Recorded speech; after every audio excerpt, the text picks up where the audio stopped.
Oops.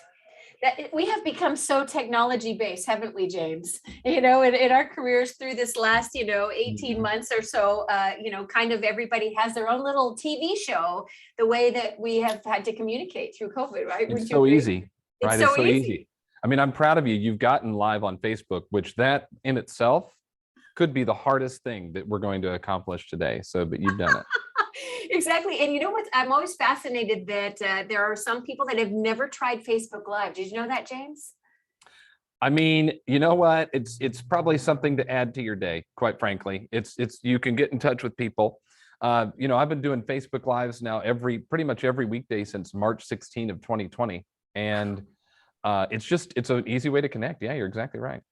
And I want to share you with the world. I know a lot of the world knows you, but I always love when we get to bring a guest into a different world, because maybe somebody who didn't know you will know you after today. And this also lives in our podcast world. So I'm really, really excited to have James Shaw as our guest today. Let me do a little introduction of who you are in case people don't know who you are. It's kind of some cool titles here, but I just took a quick picture here of your bio here. So James Shaw is the Vice President of Learning. Congratulations. Recently named for KWU, right? So that's our whole training team at Keller Williams International. You are now at the helm of that, which is exciting. Congratulations, well deserved. You're a master faculty. For people who don't know what that is, that's the highest level of trainer that you can be at Keller Williams. There's a very limited amount of those people. In his 15 years with Keller Williams, James has been an agent, team leader, regional director, OP, bold coach, and MAPS coach. He was a team leader of the Northwest Tampa Market Center, the most profitable market center in the South Florida region from 2012 to 2016. Joined Keller Williams in 2005 on a team, and the team was number one in closed units in all of Keller Williams. So there you go, right? That's pretty amazing. You also lead this great Facebook page. So James, I just want to say welcome to the show. Thank you so much for giving us your time today. Oh, Melanie, thanks for having me. It's a joy to be on with you. You and I both have been around this company a long time, and it's fun to see what's happened with it. And I'm happy to join you and talk to some of your people today. Thank you. I'm excited. And so a lot of people come back and watch these, right? And so I'm really excited about how many people will get to, we've got Tony Zargami, if you know Tony from, Tony, she definitely wanted to be here. She's coming in. So, hey, welcome, Tony. Happy to have you too. Oh my gosh. Hey, Tony. Look at that. We're so happy. So thanks for having me. Yeah, we're so happy you're here. Thank you for joining us. It's going to be so fun. So James, you and I started about the same time in Keller Williams, which is kind of fun. So we've known each other for many years, just peripherally and through the different things we've done. Let's start with the Facebook page though. COVID hit in March of 2020. And let's talk about the kind of the birth of that, the organically, this live stream that started really being a pinpoint or a beacon of light or a lighthouse or whatever you want to call it for so many people to navigate. The world just changed. Yeah. I mean, it was an accident. And that's the thing that's really fun about it is the Facebook group will cross probably 90,000 members this week. And I imagine we'll have 100,000 members of the Facebook group by the end of the year. Melanie, it started because I got nervous. I mean, if we rewind to March of 2020, I just taught a shift, 2 days of shift for family reunion in Mexico. So, the Mexico region had its own family reunion, and they asked me if I'd come teach shift. I don't speak any Spanish, so I'd do a paragraph in English, and then this wonderful translator would translate everything I said into Spanish. And so it took me twice as long to teach the class. And it was great. I had 2 sessions for them, and it was a ton of fun. But I remember on the way out, the week before I was flying out, Melanie, they called me and I thought, oh, they're going to cancel, right? Because this is right when the COVID stuff was coming up. And I remember she said, the only corona we have for you is not a virus. And I said, okay, well, so I go to Mexico. I love that. Yeah. I go to Mexico. And while I'm there for shift, teaching in Mexico, in Mazatlan, Mexico. So not even close Mexico to my house, right? Not Cancun where I can get home in an hour and a half, but this is Mazatlan. So I'm there and Tom Hanks got COVID. Do you remember that? I do. He was in Australia, right? He was in Australia. And it felt like that was the moment that we were going to take this real serious when Tom Hanks got COVID. And then all the other stuff kind of started to unravel. They canceled the NBA postponed its season. They canceled all the college basketball tournament stuff. The baseball spring training stopped. Like all the snowballs started out, and I'm stuck in Mazatlan, Mexico. So I get back home finally, and I was very nervous about getting back home. We were going to go to London for spring break, Melanie. And I still, me being the genius that I am, looks at my wife and said, well, I know they said we can't go to Europe, but they said we can still go to the UK. So we're going to London. And my wife's like, we are not going to London. And so, so I go, okay, this is like March the 14th. We're talking about this. We're supposed to leave on the 16th. And she goes, we're not going. I go, okay, you're right. So we pull the plug on that.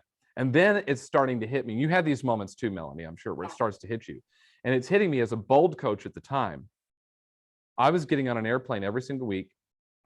I was going to a room where we're putting 12 people at a table for 8. The room, holds 80 people. We put 120 people in there. We're all eating a box lunch next to each other. We're all giving each other high five. Like, it's hitting me like, wait a minute. This is not going to happen. Like, I'm not going to go to bold rooms and do this. And by the way, there's not really light at the end of the tunnel. So I knew that if I was nervous about what that meant for me, because if you look at it, that was my revenue stream. That was my income stream. That was 90% of the money our household brought in was from what I was doing as a bold coach. And that was going away. And Melanie, I thought, I wonder what's going to happen to the real estate market. And actually, I'm such a genius that the opposite of what I thought was going to happen is what happened. But I think we all kind of thought originally, we knew there was going to be massive unemployment. We knew that was going to happen. And so I thought we were going to experience 2008, 9, and 10, which is when, Melanie, I'd become a team leader. I became a team leader in 2009. Yeah, you and I have that in common. Yeah. Right. So we both watched what leading a market center looked like in a challenging market. And you were in Florida and I was in Nevada. Yes, right. Well, I was in North Carolina at the time. I was in North Carolina at the time. And I had I was in Florida. I'd gone to North Carolina. And we saw it. Our market center, Melanie, at that time, when I got there, it was 110 agents, was a little bit smaller than the average size market center back in the 2008, 9, 10 era. So maybe like 140 was the average size. We were at 110. January 4th, 2009 was my first day. We went to 89 agents by the end of February. And that was not because I was a bad leader. It was because they couldn't sell any houses. They were going to get jobs. So in my mind, I'm thinking this is what's going to happen again. And I've led through that before. And I think, and you think about it too. I mean, you're in leadership and you've led market centers for a long time. Think about the percentage of agents in your market centers right now that have never experienced a down market. Yeah. I mean, we've been on an up market for a decade, 2011. We really started to enter a seller's market in 2011. It's 2021. Yep. So I thought, all these people have no idea what to do. Praise God that Gary and Jay and Dave wrote this book for us. And this was foundational for me as a team leader. I'm holding up Shift for those of you listening on the podcast, but thank goodness they wrote this book. And so I said, well, we're just going to talk about this every day because the market's going to crash and everyone's going to lose their jobs and all the equity is going to disappear. And that's what we're going to do. So we start reading every day. Now, so ignore the fact that my whole premise for starting the group was wrong. It's still working, right? So, but we got in this book every day. And here's what happened. I know this is a long answer to your question. Oh, I love it. I love it. Just roll with me. What happened was that people recognized that exactly what the front of the book says. The front of the Shift book, if you have an original, if you have a reprint, it says New York Times bestseller. But if you have an original, this is an original. Melanie, I got this on the way to Mega Camp the year it came out. I read it on the plane on the way to Mega Camp. And then Jay and Gary did Mega Camp on this book with Tony DeCello. But on the cover, it says, it's not about the market. It's about what you do. That's what it says right there in the cover. It's not about the market. It's about what you do. Well, we've proven that in the last year and a half because the market didn't crash. The market got tighter. A tight market got tighter. But the agents who've been on there, Melanie, they're doing the right things every day. And the wins are coming. That's been the lesson and the aha from that group. Absolutely. Can you hear me okay? Yeah. Okay, perfect. I love that so much. And you think about, I think we all thought that though, James. I think you weren't alone in that thought process, right? Of like, whoa, what's going to happen, because, you had states that couldn't even show property, right? And Tony's in the call in the room with us here, and we had her on a KW Connect live stream where I got to interview her of how, like, for example, she had to take her business in Florida completely online for open houses, right? And she was talking about, she had to shift into virtual open houses, and then with Matterport and all these different things, but and actually got more exposure. So now, as we came out of it, now we have new models that we've created from this. Don't you Yes. agree? Like, Yes. we've really upped our skill set, in my opinion. Well, in a year and a half, I think, Melanie, in a year and a half, we have advanced about 5 years. I think if you look at the things that we've had to develop, I think of Pat Wise, who is in Pennsylvania. She's a great agent there. And she would get on the call, and Pennsylvania was the last state to say that real estate was an essential business. Oh, wow. So they were the last one, and they couldn't do anything. But she's Yeah. like, well, I'm gonna sell houses anyway. Like, she was figuring out. Now they couldn't have closings, right? Because you couldn't go to the title company, or Right. I don't know if it's a title state or an attorney state. You couldn't do that. But she was taking listings and showing buyers. I remember talking to Kimberly Meserve. Y'all know Kimberly Meserve. She's in Boston. She had gone home. I don't remember. I think home is Maine. She had gone home to Maine to help be closer to her parents at the beginning of the pandemic. But Melanie, she was hosting her digital buyer workshop events on Zoom. She would get buyers to sign buyer agency agreements on Zoom. Then she would talk to them and go, okay, there's only 3 houses. Like, we're going to go look at these 3 houses, and then you need to be prepared to buy one. And listen to what she would do. She would get on Zoom, the buyer would get on Zoom, the listing agent would get on Zoom, and the seller would get on Zoom. And the seller is holding up the phone, going and showing the house. The listing agent's there, right, to represent their seller, but they're showing the house. And then the buyer would decide if they wanted it or not and write contracts. Like, we would not have done that No. before March of 2020. People would have said, no, we're not doing that. If you want to come see the house, come see the house. Yeah. But now we're doing stuff like that all the time. Yeah. Tony, jump in there. James, do you think that agents are still doing things like that? Because I would have never thought to do a virtual open house before. I would have never thought to have the seller Zoom through. Do you think your agents you talk to are still doing this? I do. And I think there's some of this. I think the smart ones are, because I was talking to Julie Hess. Julie Hess is in New Jersey. And Julie Hess had a seller that she was talking to that said, with COVID in the beginning, I need to sell my house, right? We still had needs to sell houses. The seller needs to sell a house, but I don't want people to come in it. Like, I don't want them in my house. Right. And rightfully so, because there was so much that, we haven't understood through all this too. We didn't know. Especially at the We didn't beginning. know. We thought at the time, if you go back, they thought that you could transfer COVID through surface. Right. So you just, someone's going to come to my house and flip the light switch, and then I'm going to come back and flip on the light switch, and the next thing you know, I'm going to get COVID. Yeah. So she said, no problem. Let's do this. We're going to do a 1-day sale. We're going to put your house on the market for 1 day, and we're going to tell anybody who wants to come see it has to come on this 1 day. We'll do it virtually, or they can come in person. If they're coming in person, they have to come during this window. And they can come for 1 day, and then we're done. That's it. Then you turn in your offer if you want the house. If you don't want the house, you don't turn in your offer. And the seller said, let's do that. Well, she's still doing that now, because she'll have a seller that goes, I don't want to go through all the rigmarole. Okay, no problem. You know what? I have this 1-day sale. Donna Gilbert in Connecticut. What Donna Gilbert did in Connecticut, she's big on open houses, Tony, like your team is. And what she said, though, is that her concept behind this was, I need to know who's come in the house. So if someone does get COVID, I can contact trace. That was Donna caring about the people coming in the house. And so she says, what I'm going to do is put a QR code on the front of the door that says, take that. Remember, we didn't know how to use QR codes back then. Now we all know how to use them. But back then it was like, what do I do? So she puts a QR code in the front. She clicks it. It took them to a landing page in Command where they had to put in their information. So it had the picture of the house. You enter the information. She'd get on a text on her phone, and then she would text them and say, your 15-minute window is from 2 to 2:15. And she'd stack them up that way. She said that what people would do, she had to put tape out on the sidewalk 6 feet apart. And the people would come in, scan the picture, they'd find out their appointment time, and they'd wait on the sidewalk. And then one person would come in, look at the house 15 minutes and leave. And then the next, and she could talk to every single person who came in. She had the contact information for every single person that came in so that she could follow up. And she was using the tools we have to help track that.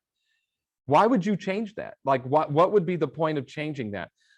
The other thing I would say, and I know, Tony, you did this. Melanie, you've had agents in your office do this. Now, of course, both of us live in states that don't actually have COVID, if you ask. But that was just to be funny. But that was a good one. That was good. Yeah. So I just made someone Accurate. mad. So yeah, james.shaw@kw.com. But the thing about it, I think about this, and when I was selling, the thing I liked the least was going into people's houses. That makes it hard to be a real estate agent. But I didn't love showing houses. And on the listing appointment, I didn't love all the time in the house. It felt like a lot of wasted time, like all the time that I'm in there. So I always looked, how could I make it efficient? Well, I think now that we're all used to Zoom, why would any listing agent, unless you absolutely had to, because it's a unique house or whatever. But Tony, with like the volume you guys are doing, why do you even go? Let's get on Zoom. Houses have bedrooms, kitchens, garages, yards, unless it's unique in some way, especially if it's a past client. Why don't we just get on Zoom, talk about their needs and wants, what they're looking to do. We're going to send our photographer to look at houses. We're going to feel it out. Maybe they do need us to come, but I'd definitely have my initial listing appointment on Zoom, because Tony, you can have one at 1 and one at 2 and another one at 3 and another one at 4, and just bang, bang, bang, take 6 listings a day doing that. James, you're so right. I have a closing this afternoon. It'll be the first time I've met them because I did everything on Zoom. I've never met these people in person, and I'll meet them today at 4 o'clock. Oh my gosh, Rashonda Coleman, Ro Coleman, who was on the panel with me at Mega Camp. I love it. When I interviewed her for that, she's in Atlanta. She was taking listings, and she said this one listing she took, I think was a for sale by owner who she had called, followed the TCPA, the whole deal. The woman said, I'm ready to hire an agent. Back then, again, like going to the house was not an option. Okay, can we get on Zoom? No problem. Tony, the lady never turned on her camera. Like it just had the name of the person. Rose's camera's on, she's doing her thing, but the seller's camera was off. So she meets with the person, gets the house sold, right? It's sold in like 2 minutes. They do the closing. The closing was all like the mobile, like we were not gathering together. So she didn't see her then. She did a follow-up call with her. They got on a follow-up Zoom, camera's still off. The lady sent her 3 referrals and she'd never seen her face. Isn't that crazy? And look at the report. Finally met her in person. Seeing her. Yes. Exactly what I was thinking. Oh my! Like she could have run into her at Publix. I had no idea. And had no idea who this lady was. Yeah. Exactly. Yeah. I had no idea. For those of you that are listening on the podcast, because this lives on in my podcast on the second half, this Tony Zargami we're talking about. She runs a great business in Florida. So every time we pull Tony in, that's who we're talking to. So check her out. She's amazing. Thank you. Oh, Of Tony's course. the best. Yes. She's amazing. Sarasota, she's your person. There's no doubt about it. Sarasota And her culture. husband's been on my podcast, Melanie. So we got to have people listen to that too. Yes. What's your podcast? Positively Dad. So with the COVID, I haven't done a new episode in a while, but there are probably 150 episodes on there that I did over a 1.5 years time. And Tony's husband was on. So yeah, it's fun. You're welcome. James, You'll find it anywhere. We've started listening to that with our 10-year-old. Love it. Oh, good. Thank you. Oh, I love that. Okay, I'll have to check it out, and definitely so I can pass that on to people. Now, I know you're running right now. You started this 12 weeks of listings. Let's talk about that, James. What's that? Oh my gosh. Okay. So here's the deal. I think fourth quarter is listing season if you choose for it to be. But the number one challenge I've heard from people on the Pivot Shift Ahead call that we do every day on the Pivot Shift Ahead Facebook group, 8 o'clock Eastern time, is they don't do this. They don't complain as much anymore because we really worked on our mindset. But in the beginning, it would complain about how low inventory is. And I go, well, go get some then. Like, go find some. Quit talking about how there isn't any and go find some. So we are interviewing 2 agents every week, every Wednesday for the rest of the year who are taking listings at a really high level. You can watch it on KW Connect if you are in the Keller Williams ecosystem. If you're not, you can join the Pivot Shift Ahead Facebook group and you'll find it in there. Today, Irene from Toronto, 34 listings this year, average list price of $1.2 million per listing. I saw that over a million, 34 listings over $1 million. Yep. And then Liz Doe from Huntington Beach, she's taken 110 listings this year. So, and then now we're off next week because we have business planning clinic. The following week, Julie Jenkins is from Baton Rouge. She's sold 168 listings this year. Sold 168. Amazing. And Emily Peckham will be on. A lot of people know Emily. Emily sold 103 homes in her second year in the business. This year, she's listed like 60 properties. 48 of them are for sale by owners. So we're talking to them. It's really, that's the kind of agent. And we'll usually have like somebody who's running a team. In fact, Tony's going to be on one of them. We've already agreed Tony's going to be on one. Yay! Someone who's like running a team. But then I'll always have someone like Emily Peckham, who's an individual agent, who's out there doing, hoping and showing, right? Smiling and dialing, doing all those things so that we can have both perspectives represented. I love that. And that's 12 p.m. Central, just so y'all know that 12 everything, Central, yeah. all the times are always Central. It's always Austin time, pretty much. Anything on Yeah, JD. see, I live in Florida. I talk Eastern all the time. I'm so sorry. Noon Central. Noon Central. So figure out your time zone and you can watch it on Connect or on the Facebook page. Now let's go back to the Facebook page a little bit. Tony, did you want to jump in on that? I'm so sorry. Anytime I have a chance to talk to Melanie and James, I have 8 million things I want to tell you guys. James, with what happened this year, and I'm not just saying this because I adore you. We've been in a ton of podcasts, we've been listening, we've been attending classes, we've been on Zooms because we have the time to do it, right? The number one thing that is stuck in my head that was said to me this year was when you were in our team meeting and you said, what's going on? Does anyone have a problem? And I raised my hand and I said, we have an inventory problem. And you said very clearly, Tony Zargami, we do not have an inventory problem. We have a lead generation problem. I have said that every day since you said that. So I wanted to thank you. I think I have, but I want to thank you publicly for being really direct about that. You're so right.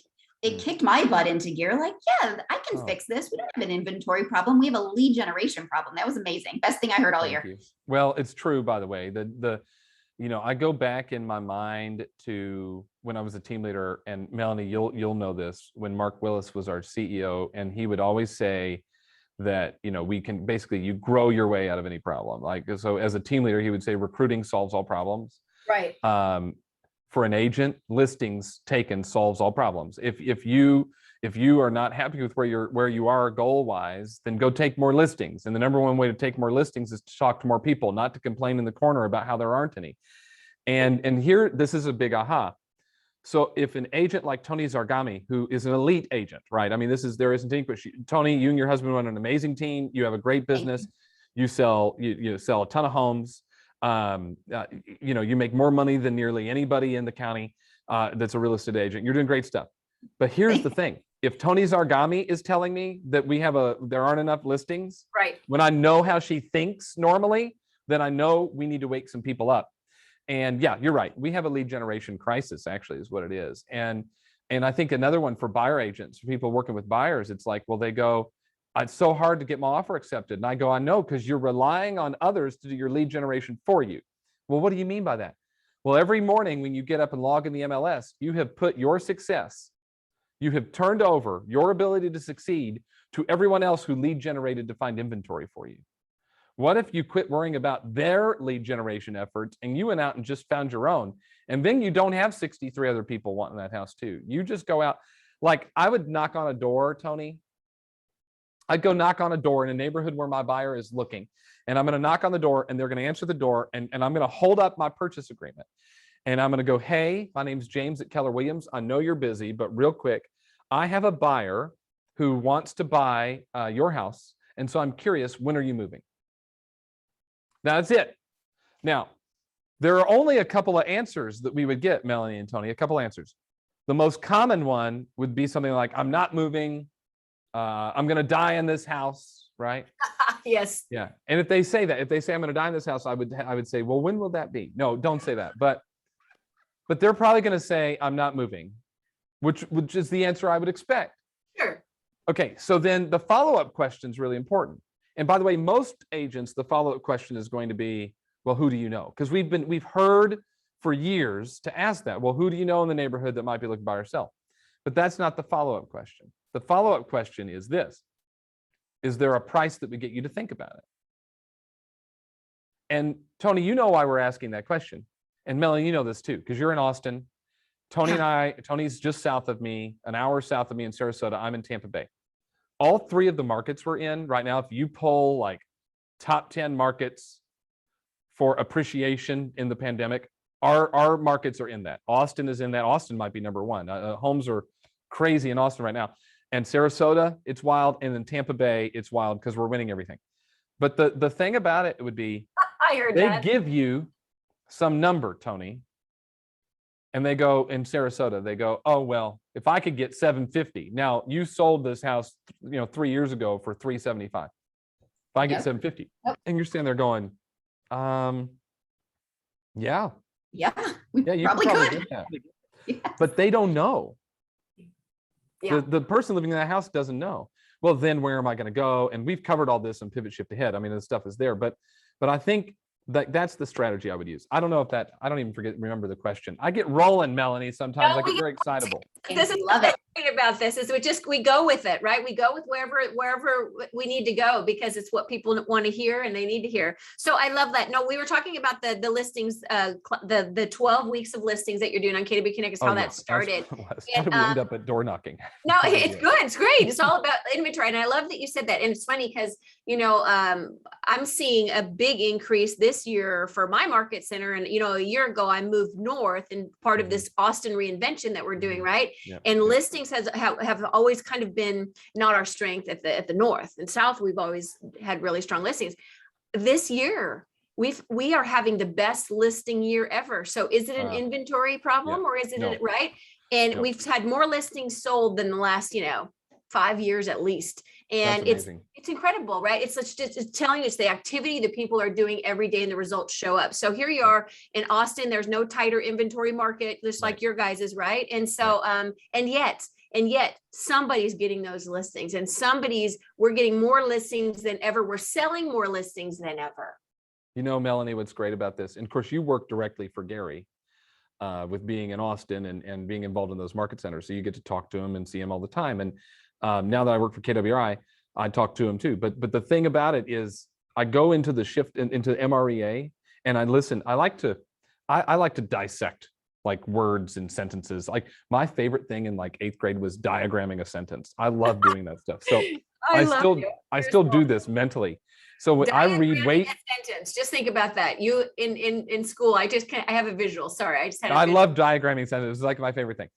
When I read stuff like MREA, I like to take a sentence. This is truly what we've done on the call, and go, well, what does that mean, and why is that there? And I look at that all the time. So it's page 41 of MREA, and page 41 of MREA, Gary and Jay and Dave say, a highly productive individual can personally obtain 15 to 25 seller listings per month, and the same agent would be hard pressed to sell 7 or 8 buyers a month for any prolonged period of time.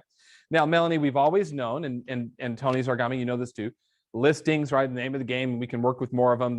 In fact, we have the many virtues of seller listings in the MREA book. And one of it is time and dollar per hour and so on. But when I read this sentence, there were 2 words that stuck out to me. Listen, a highly productive what? Individual. So what does that mean? Does that mean Tony's big team? No, it means literally every solo agent out there. A highly productive individual can personally, that means what? On their own, obtain how many? 15 to 25 seller listings per what month? Yeah. So if you aren't doing that, first of all, sidebar, if you're reaching your goals and you're happy and your life is a pink fluffy unicorn and you aren't doing 15 to 25 seller listings a month, but you're happy and you're reaching your goals and everything is pink and wonderful, then that's totally fine. I'm not telling you what you need to do. But what I am saying is Gary's told us what's possible. And if you aren't reaching your goals and you're saying things like there are no listings, but in the book, Gary says you can actually take 15 to 25, then Tony, when I say we have a lead generation crisis, that's what I'm talking about, is that we've got to go do the work to find the 15 to 25.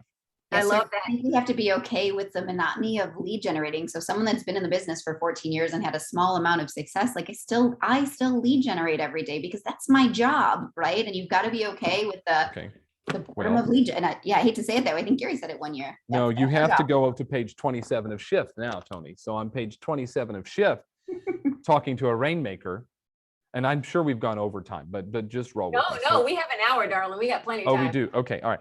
So on page 27 of Shift, it says one way to look at the necessary actions is by roles, yours and others. So Tony is talking to you, right? A rainmaker right now.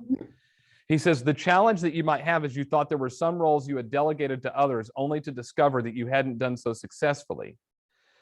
And he goes on to say the critical actions that you identify This is the key. Listen, see, this is where I get dissecting the sentence. The critical actions that you identify must be carried out by you or personally overseen by you on a daily basis. Our research shows that the two actions real estate agents must take personal ownership of are lead generation and lead conversion. Nothing becomes more critical to success than finding motivated buyers and sellers, blah, blah, blah. But here's what he says for the rainmakers out there. The critical actions you identify, well, what are the two critical actions? Lead generation, lead conversion, he tells us in the next sentence. So Tony the Rainmaker identifies those as critical actions. Must either be A, done by Tony, or B, personally overseen by Tony. How often? Every day. Daily. And when we don't either do them, so if you're a solo agent, by the way, you do them and you oversee them because you're it. Because you're all of the above, right? Right. But you have to do it how often? Every day. Daily. Day. Yeah. Right. And I think this is where we fall into the trap, is that we aren't doing that. Mhm. Yeah, I totally agree. And one thing I wanted you to go over is we talked about in Gary's masterminds 2 weeks ago, and I know you were in there. We talked about the MOFR, and I know you had some pages from Shift you wanted to share, but let's talk about what that is, because I know Gary brought that up, and it was such an eye opener. If you want to educate our listeners, what the heck is that? Yeah, and sorry, I had to update somebody on something real quick. MOFR, make offer for immediate response. It's like page 63. Okay. I think. Let's see if I get this right. 61. I was close. Okay. Okay. So Melanie, if we're in a lead generation crisis, which means we're going to up our game on our lead generation, what we want to do is make sure we're communicating in a way that brings us opportunity. So I think there's a couple. Whenever we're talking to someone, we've got, or we're posting on our Snapgram, or we're sending out an email, or whatever. We've got to have some sort of offer for immediate response. Now that can be direct or indirect. So it could be direct, like, who do you know that's looking to buy or sell that I could talk to? Or it could be indirect, like, if you would like an update on what's going on in your neighborhood, sign up for my monthly market report. And that doesn't really matter which one you do, but there's got to be a reason to talk to you. But let's rewind and go, okay, the first thing we've got to make sure we do is, are we communicating with the people we know on a regular basis? Right. And that's where the care call comes in. So the care call is for you to gain mind share right now, so you can gain market share later. So if you think about your sphere of people, your database, the group that you have that you're talking to, you can't earn their business if they don't know who you are. So you need mind share with them. So you want to get kind of in their head. The way you do that is you call and check in on them. Hey, how are you? I've been thinking about you. What's going on? How, is everything back to normal with your job? How are your kids doing in school? Whatever, right? And you've got to have care and compassion, right? There's 3 C's to this. The first 2 C's are care and compassion. So we're going to call everybody in our database, and we're just going to check in. Because I don't know if you know this or not, we're actually still in a pandemic. Like, there's still people who are losing jobs. Actually, I saw more people quit their job in August than like any month in the last year and a half. Did you see that report? I saw that. Yes. Yeah. So there's still job issues. There's still childcare issues for a lot of people. There's still, like, people are racking up debt right now, credit card debt and stuff like that. They got stuff going on. Yeah. So if you call and check in, how are you? How are you doing? You're probably the only person who's called to ask how they're doing in months. So those are the first 2 C's, care and compassion. The third C is common sense. And common sense tells you whether or not you're going to talk about real estate.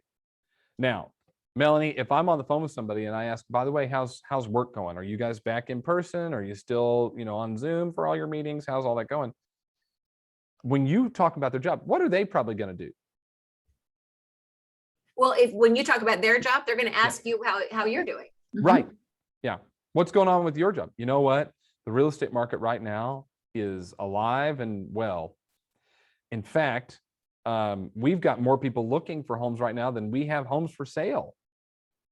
So I don't know. Let me ask, like, when are you guys moving? Oh, we're not moving. We're going to die in this house. Whatever. I get it. But is there a price that would get you to think about it? Or now that's direct, right? That's a little more direct. That's a MOFR though. I'm making an offer for immediate response. Is there a price that would get you to think about it? Or I could go indirect and go, yeah, the market's really crazy. I wouldn't say crazy, but there's a lot going on. It's very busy right now. In fact, we have more people looking for homes than we have homes to sell them. So if you come across somebody would like to take advantage of that, it would be my honor and pleasure to help them. That's indirect, but that's a MOFR. Make offer for immediate response. I would go, if you're updating your Snapgram, and let's say you go into Command in Designs. In fact, in Designs, they have a really good image. You're going to have to kind of dig for it, but they've got a really good image in Designs and Command that is a picture of a house, and it says, listed for blank, and it won't work in every state. In fact, I don't think this will work in Texas because I think are you a non-disclosure state in Texas, Yes. right? Yeah. Yeah. So this won't work in Texas, and it won't work in several other states that are non-disclosure, so that you cannot publicly tell people what a home sold for. But most places, like, it'll work in Florida for us, Tony. So you put the list price, listed at blank, received blank offers, right? Sold for blank, right? And then you'd put, you put a picture of the house and you put that stuff. And then maybe you would put on it, there's a little spot in the graphic that says, so now's a great time to sell. That's not a MOFR. So delete that, take that out, and put something like, what price would get you to think about selling right now? DM me or put it in the comments. That's a MOFR. We're making an offer for immediate response. The other one that people are doing right now, a lot of, I learned this from Vishay. Vishay is a bold coach, a great leader in our company, and she's in Houston, or Dallas, Houston. She's in Houston. She's calling her database, and she does 3 of these a day. She calls her database and she says, hey, Melanie, it's Vishay. Listen, I did an equity analysis on your house, and I'm curious if you'd like to see it. Now, she doesn't ask them, would they like it? She says, I did one. And she calls it an equity analysis. She just did a quick CMA, right, in the MLS. Right.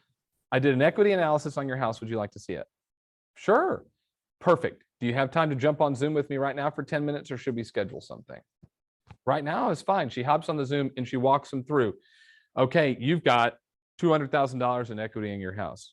Would you like to take advantage of that through selling? Do you want to refi? I can get you with Keller Mortgage. She does 3 of those a day. She said to me, this is a couple of months ago, she got a $1.5 million listing from that.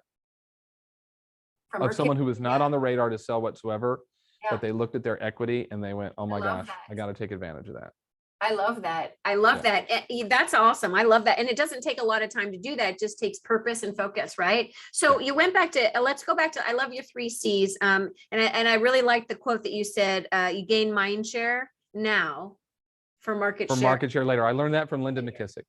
Okay, I love that. You said care, compassion, common sense. And I really love that you added the common sense, which is, let's measure how the conversation is going. So in that example that you had, when I said, well, how are you doing, James? How's your business going? Right. That would be a perfect, when would common sense be a time? What's an example in your opinion where you wouldn't go there with real estate? Well, just be smart. So I remember in the beginning, they were in North Carolina, and I always like to give credit to the people who teach me things, but I cannot remember who this person was. So I'm sorry, but it was an agent in North Carolina, and she was calling through her database, and this is in the beginning of the pandemic, and she's calling through, and the person who answers she says, how you doing? And the person's like, you know what? I'm nervous. Like, I'm scared. And this person was older. And she said, well, is there anything I can do to help you out? And that we were encouraging a lot of people to do that. But I said, if you're going to ask that question, you have to actually be willing to help. And the lady said, yes, I need to get my prescriptions at CVS. And again, this is the beginning. There's no vaccine. The lady's like 82. She doesn't want to venture out. Do you blame her? Right. And she doesn't want to. And she said, would you go pick them up for me? This agent said, yes, I will go pick up your prescriptions. Then we're not going to go, by the way, who do you know from church or work? It's like, so don't be an idiot. That would be my advice to you. Listen to the conversation. If they say, you know what, my kid just recovered from COVID. My husband lost his job in the beginning of the pandemic, is still looking. Like, I'm probably not right now. By the way, is this a candidate to sell if the husband's lost the job or something? Maybe they might have equity and want to take advantage of it. But maybe in that moment, I'm just going to pay attention, and I might not go, well, but I might follow up later. Yeah. I might call you a couple of days later and go, Melanie, I was thinking about our conversation, and I totally hear what's going on for you. I want you to be aware, I did an equity analysis on your house. Yeah. I'd love to share it with you because you've got equity that if you can take advantage of might help you get through right now. Would you be interested to know about that? But I probably wouldn't do that right then. Does that make sense? Absolutely. And there's so much sensitivity around that, right? And I think There is, yeah. Most agents have it, but the ones that don't, I think that's where a little EQ is really, really important. When you're working with people, it's always about the right moment, right? And otherwise it comes off very disauthentic. Is that a word? Yeah, well, we just made it one. I mean, I Now, love making up it is words. now. It Yeah, is now love because making it's words. on this recording, so it must be true. I love it. Well, you know, part of the playing to win idea, and I told you this before we went live, is 2020 was a lot of playing not to lose. And I said 2021 and beyond needs to be playing to win. It's a shift in mindset. And then I do these lives every Wednesday interviewing somebody who I think is really doing a great job with their mindset and playing to win. And then this lives on. I edit it and it goes on my podcast. So some of you might be listening to this on, I call it the second half. And I call it the second half for a couple of reasons. First of all, it's a second half, like the second life of this conversation. But it's also because, you can set yourself up to win or fail in the first half, but it's what you do in the second half where you win or lose. And I feel like we're in the second half of this pandemic, right? I think we thought we were kind of through it, and then Delta came, right? And things like that. So talk about that, because you've been doing this shift every day on Facebook, every day, been there for people and helping them through. How are you? Let's talk about, number one, what does playing to win look like to you? It's my favorite question I ask every guest. And then how do you see that differently right now in the second half as what we're dealing with in our world? You want to know something really interesting? I was coaching Bold one year. I was in Orlando on Monday and Tuesday, and in Boise, Idaho on Wednesday. And I remember saying to Maps, have you seen a map? You're called Maps. Have you seen a map and know where these two cities are in relationship to each other? It was fun. I was helping out my friend Stacy States, who was the team leader, still the team leader up there, and I was helping her out. Yeah, Stacy's great. She's amazing. So I get on the plane in Orlando. I live in the Tampa Bay area, but I get a rental car, drive to Orlando, and do Bold, and then fly from Orlando. And I get on the plane to my flight to Salt Lake City to connect to Boise. And I sit down, and sitting next to me is Lou Holtz. If you know Lou Holtz, he was the coach at Notre Dame for a long time. And Lou Holtz likes to talk. He's great. And he sits down right next to me, and we've got this like 3.5-hour flight to Salt Lake City. And I said, Coach, do you mind? I know you probably want to rest and all that kind of stuff, but do you mind if I ask you a couple of questions? He goes, please, I'd love to. And we talked the whole flight. And I said, what is the difference between, you won at a high level. What's the difference between someone who wins and someone who loses? And he straight up told me, how you play the second half. He said, how you play the second half determines whether or not you're going to be a winner or a loser. He said, you can go in the locker room. He said, I had teams that we'd go in the locker room down 21 points and come back and win. He said, then I had teams we'd be up 21 points and lose. He said, so it's all about how effective and efficient you are on the fundamentals in the second half. All right, so I take that and I want you to think of it like this. First, just always be in the second half. So whether it's January or December, you're just always going to be in the second half, because our payoff in real estate is never immediate. Our payoff in real estate is always a quarter later. So I want you to remember the decisions that you're making today about what you're going to do in your business. Are you going to role play and practice your conversations? Are you going to talk to your database today? Are you going to have an appointment? The decisions that you make today, we're recording this October 13th, will determine whether or not you're going to get a check or a bill on January 13th. Now, if you do the right things on October 13th, then you're going to get a check on January 13th. But if you choose to just whatever today, then you get a bill on January 13th, and I hope you can pay it. And I think that's the thing we've got to remember, and is that the decisions that we make every day, day in and day out, determine whether or not we get checks or bills, 90 to 180 days from now. The thing that's happened with the pivot group, we've got, like I said, almost 90,000 in there. We do this daily call, and there's about, Melanie, 1,500 to 3,000 who watch that. 8 a.m. Central. Many on the right? recording. 8 What's a.m. that? 8 a.m. Central. 8 a.m. Eastern, 8 Eastern, 7 Central. Oh, it's 8 Eastern, 7 Central. Yeah. oh, okay. Yeah. 8 Eastern, Oh 7 yeah, I Central. see that very early. That's true. It's Okay. early, but we have Got it. people get up in California. It's 5 o'clock in the morning. They get on and watch it, but you don't have to be on live. Watch the recording. Okay. But we have about 3,000, 1,500 to 3,000 who watch the recording. We have about 750 that get on the call live. That's still great. No, I'll take that all day. But what most of them do is they get on the pivot call, and then they go to some type of role play call. And there's a whole bunch popping up all over the country. They get on some type of role play call. And then a lot of them, Bree Pittman started this in Charlotte, and she's a genius. And then Nakia Dollar, who's in Huntsville, Alabama, started one of the Central Time Zone. They're doing these power hours where you get on, you share what your goal is for the day, you do a quick role play, like 5-10 minutes, and then you mute yourself but leave your camera on and lead gen as a group.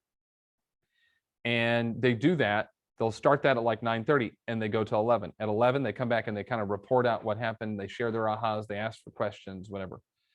Now, by the way, is that playing to win? Absolutely. Are you going to get a check or a bill 90 days later if that's what your day looks like every day? You're going to get checks. Yeah. And that's what's happening with this group. Now people go, well, can I get the link? You don't even need the link. Just go start your own. What Bree Pittman told me, what she said, the reason she's had so much success from it is because she was hosting it. So she was accountable to show up every day. Because if she doesn't show up every day, then it can't happen. If it can't happen, she's let all these other people down. So I'd say you just go do this. Like Tony, your team may already be doing this. I know Jenny Wallach's team was doing this in Tulsa, where they were getting on Zoom and lead generating together. Sarah Rocco was doing this too in North Florida. You know her. So she was doing the same thing where they were all get on the Zoom. Like a Rainmaker could easily implement that strategy. I love that idea. I love that idea. Let's talk in the last few minutes we have a little bit about Bold. How long were you a Bold coach? And we're launching Bold in Austin this week. I know, this is so great. Is Scott doing it? Who's doing your Bold? Yeah. Scott moved his schedule around so he could do ours. I'm so excited. And because we've never had Scott Toombs in Austin before. And I've known Scott a very long time. So very excited to work with Scott. Very relevant to this time. And just to back up for a second, we're having record numbers. All of us are GCI. I mean, the agents, some agents. Yeah, not all of us. That's the other thing. Real quick, it's the top. It's the people like Tony who are having the record years because they already have the skill set. But we got a bunch of people. If you go look, Melanie, and you do this, so you look at your reports, like your business, the business in your market center might be up 52%, we're going to do some Keller Williams speak, but your paid on volume might only be up 12. So it's the people who always do the business that are doing more business. Even down. Exactly. Or even down. Right. And that's what I'm talking about, because it's kind of an illusion that everybody's doing well, right? Because there's a lot of people struggling, and there's a lot of people, and that's exactly why Playing to Win. I love having top big thinkers on here with me. Because it's the decisions that you make every day. And it's really easy for people to judge others, right? To look outside of themselves and compare themselves to other people. And really, it's so funny, just, what you focus on expands, right? So many of my interviews through this last season have been all about like, what really got you into action. And all these people, whether it's Tim Heil, Mimi Bond, I could go on and on with agents, is Bold. Can I say something there, James? Yes. I know I texted you yesterday because I was in my first Bold in person in 2 years, right? I started my 12th Bold yesterday. I text James, I text you, I text Scott Toombs. I'm like, guys, we're back in Bold. It's such I could not be a bigger fan of Bold. My husband and I joined Keller Williams and moved to Florida 8 years ago, knowing 2 people, literally my mom and my dad, and that was it. And in 8 years have built a pretty fun business that'll what will your GCI be this year, Tony? Gosh, we'll sell 250 units, so 150 million in 8 years. So what will your GCI be? I think we'll be at, that's a great question for David. I think we'll be at over $1 million, right? Oh, easy. Gosh, at 100 over $1 million, no problem. Way over. And that's the thing. And why? Because every time Bold comes to town, Tony's in the room, and the whole team. I mean, I've done it with you 2 or 3 times. Yeah, I tried to get you. Sarasota was always one of my favorites because I could be home by dinner. But it's just over the Skyway and back. The thing about it, and you guys are doing a digital in Austin, and that's another thing. We would have never 2 years ago ever said we would do Bold digitally, ever. And the feedback on digital Bold is actually better than the in-person Bold was pre-COVID. Now, I think the feedback is going to be really good. And KWU worked with Maps to Write all of that. So I saw it all before it went out. Mona and Liz and the whole team that worked on that at KWU in partnership with Maps to Write it did an amazing job. But here's the thing. If we say that the decisions you make today determine whether or not you get checks or bills 90 days from now, then you've got to make sure you're in an environment that's going to help you make the right decision. So I'm a dad. I have a 9-year-old kid. My 9-year-old kid would rather be in dance class, and she's only got 9 of them. So she got 9 dance classes a week. So she'd rather be in dance or watch this, what's the show called? Ant something on Disney Plus. And that's all she wants to do. She wants to watch that. She either wants to dance or watch it. But see, I go in and make sure, hey, did you have math homework today? I did. Okay, have we done that yet? And you know, it's like 4th grade math. It's like 6 questions. It's a page and a half. But have you done that? Well, no, Daddy, I haven't done. Okay, no problem. Let's do that real quick. And then we're going to go to, or, okay, Nami, like today it's Wednesday. She has no dance day, but she has choir. But tomorrow she has dance at 5 and 6. So she's going to get home at 3:30 or whatever. Terry will pick her up and then we'll get home. And what's the first thing we're going to do? Let's get that math homework out of the way so we can go to dance. We become the environment of accountability for her to make sure she's making the right decision so that she gets a check instead of a bill. And right, so that she gets an A instead of an F. I don't care if she gets an A or a B or whatever, but I don't want her to fail. Sure. So that's the point. Think of bold is your accountability partner to make sure that you're doing the things you need to do so you get checks. And that's the purpose of it. And Melanie, I love you guys were a late addition. We got you in at the very end, and I love that you're bringing it in. And I know your people in Texas probably all want to be in the room, but you're just smart to do it digitally. And get them through it. And here's what it will do. Now that group, your agents who are kind of in the middle, the cappers that are kind of just, they do enough to cap, or that group that really wants to cap, that's going to give them the boost so that guess what? They can cap. They can get their extra cash money records and have a great end of the year and first half of 2022. Or Melanie, I'm not calling it 2022. Did you know about this? No, I didn't. Tell us. It's 2020 part 3. 2020 part 3. Don't say that. Oh, well, in all fairness, 2021 does feel like 2020 part 2. And, you know, we have the lessons from 2020 that we've been able to apply in 2021. People are still winning. People are succeeding. People are pivoting. I know we've used that word a lot, but they are, and it's working. I mean, if you want to look at it, the decision that I made personally on March 16th to start a Facebook group got me a job. Look at that. It got me a job. Are you kidding? Learning. Congratulations. Yeah. Right? That's amazing. You know, I don't know if I'm doing a good job. Matt Green, are you watching? How am I doing? Yeah. I'll text him and tell him how amazing I think you are. Hey, so we're going to have some fun around it in Austin with the digital, and we're going to make some in-person around it. So we're going to kind of create our hybrid because people want the energy and the synergy and stuff like that. So we're really, I mean, our lobby's purple, right? Yeah. And so we just a fun side note, guys, you'll love this. One of our agents is on the Bachelorette season that's launching next week. And so at Bold. But you can't talk about it probably. I can't talk about it, but I can say he can say he's on it. He can now. Okay, all right. But what we've ordered purple roses. So oh my goodness, look at you.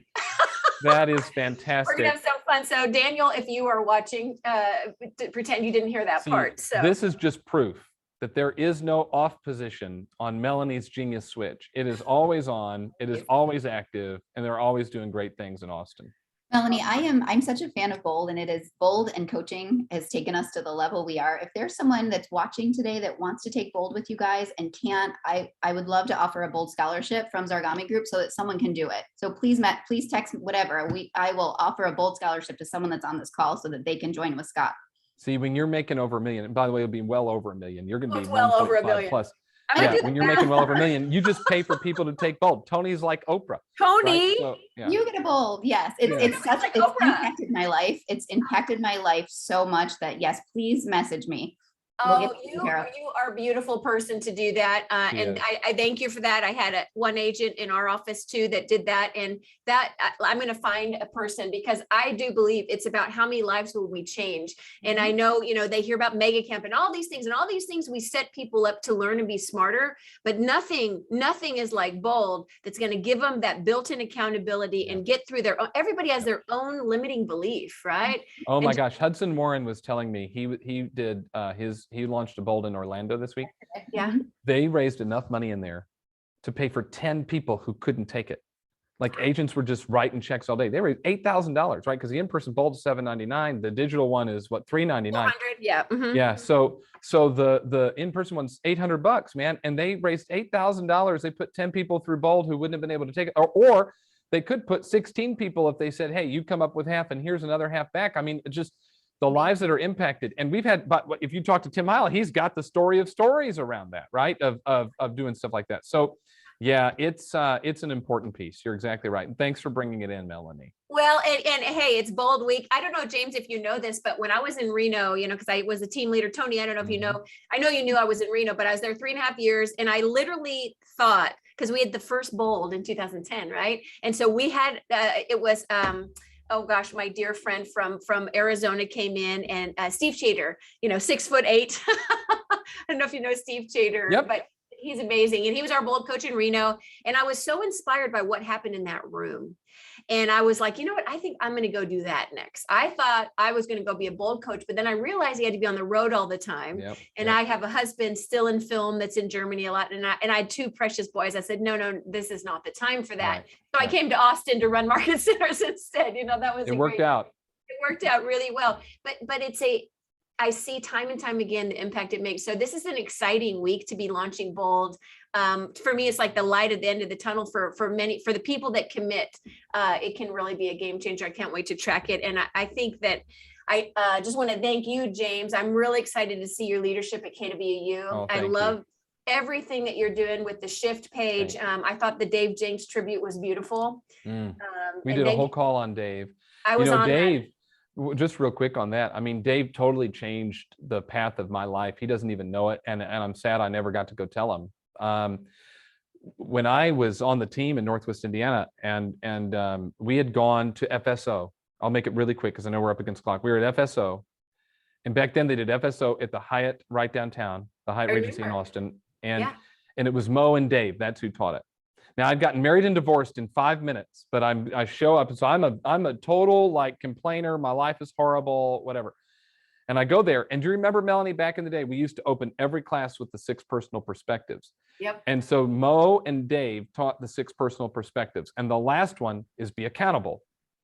And that's where they put up the chart about life happens and you can be, and it used to be like down or up, right? You can be a victim and it listed like the 6 things you go through as a victim, or you can be accountable.